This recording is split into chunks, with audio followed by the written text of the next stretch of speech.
Hi friends, நேற்று night chapati செஞ்சேன். அதில் கொஞ்சம் மீதி வந்துடுச்சு. அதில் தான் ஒரு டிஷ் காலையிலே செய்ய போகிறேன். கொஞ்சமாக எண்ணெய் ஊற்றி பெரிய வெங்காயம் சின்னதாக வெட்டி எடுத்துருக்கேன். அதையும் ஆட் பண்ணி நல்லா வதக்கி எடுத்துக்கலாம்.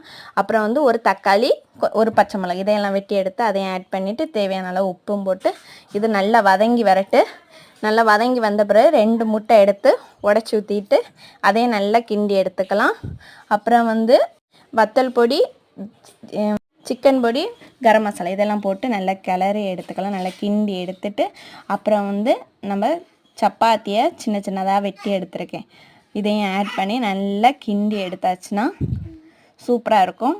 அப்படியே உங்களுக்கு இவ்வளோ போதும் அப்படின்னா கொஞ்சமாக மல்லித்தலையும் போட்டு இறக்கி எடுத்துக்கலாம். நான் வந்து இதில் வந்து சோயா சாஸு கெச்சப்பும் ஊற்ற போகிறேன். கொஞ்சமாக சோயா சாஸும் கொஞ்சமாக கெச்சப்பும் ஊற்றி கிண்டி எடுக்க போகிறேன் ஃப்ரெண்ட்ஸ். செம்ம டேஸ்ட்டாக இருக்கும். ட்ரை பண்ணி பாருங்கள்.